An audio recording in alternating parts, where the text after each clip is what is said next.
สบายดีตอนเช้าวันจันทร์ทุกคนนี่ก็เป็นบนเฮดเวย์อินเลยสถานที่บนเฮดเวย์อินอีจะให้เบิ่งบรรยากาศรอบๆตอนเช้าวันจันทร์พนักงานกำลังย่างไปเวย่างเข้าในบรรยากาศก็สิประมาณนี้แหละ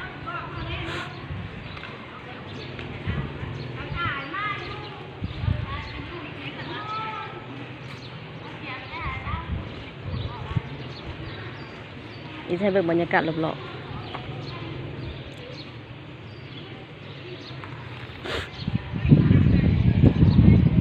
ส่วนนั้นก็เป็นส่วนจอดรถพี่น้อง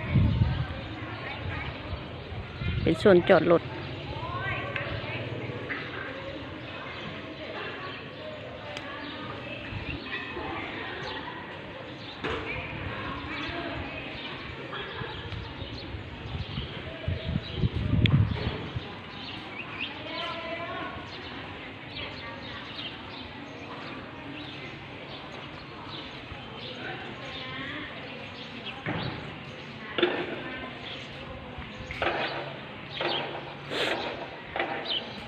บรรยากาศยามเช้ากันประมาณเลยเสียงนกเสียงนั้นห้องจัด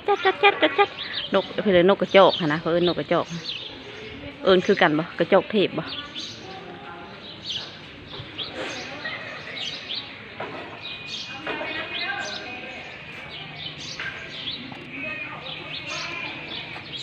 ส่วนตูบมันน้อยๆยงพุ่นกับเป็นบ่อนั้น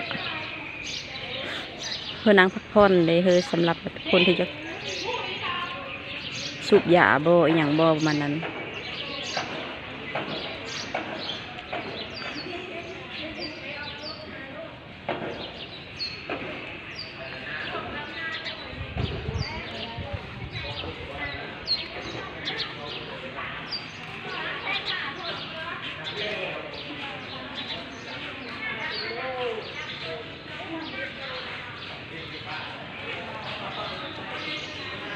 อินสิไปสแกนนิ้วก่อน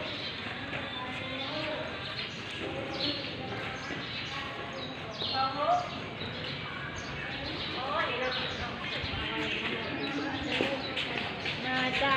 นกรถแพงที่มาจ้ายังพันขึ้นไปเรื่อยๆเราได้คู่ละ50ป่ะบ่ทำนี้ก็ได้คนพงแล้วมันรอดตายแล้วมันกินอาหารมันเชื่อมเขาเนี่ยมันหาแค่ด้วยรอดท้องเลื่อนหรอก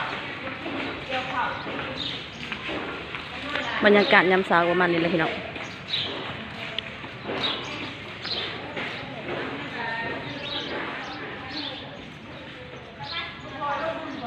บอนสแกนนิ้วก็มีหลายบ่อนอยู่มี4บ่อน5บ่อนอยู่ทั้งเทิงก็มีแต่อินสแกนอยู่ลุมบรรยากาศรอบๆ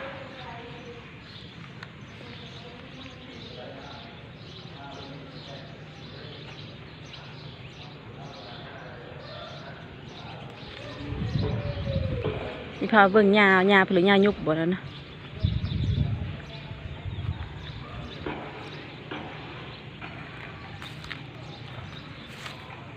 ป้าหญ้ายุบหลายพี่น้องเอ้ย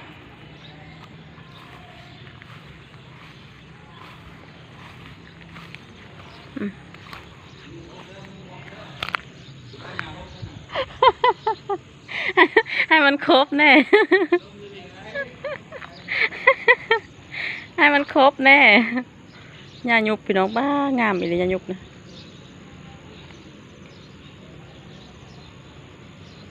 ยายุกเป็นปลาเลย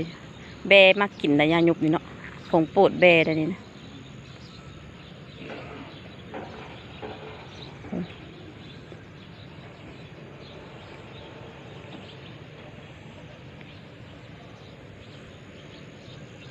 ไอเคนเฮ็ดไปเลยไอเคนเฮ็ดไปเลยป้าตะ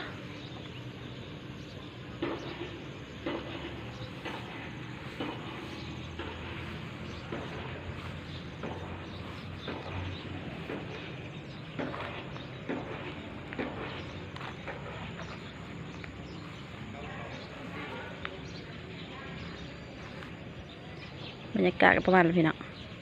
บรรยากาศรอบๆ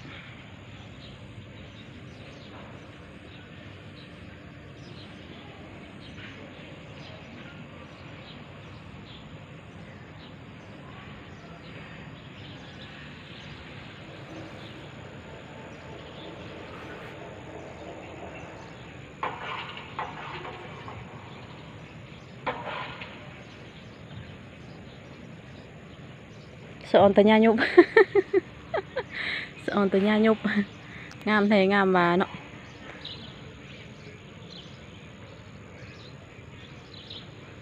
เอาจักรมาตัดคือสิคัก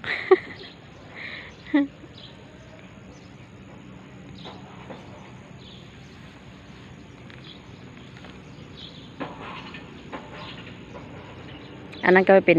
อ่างเก็บน้ำทางพุนก็มีแต่ป่าแล้วพี่เนาะมีแต่ป่าทั้งนั้นเลย แต่ก็ไปหันก็มีบ้านคนอยู่ทัดไปหันก็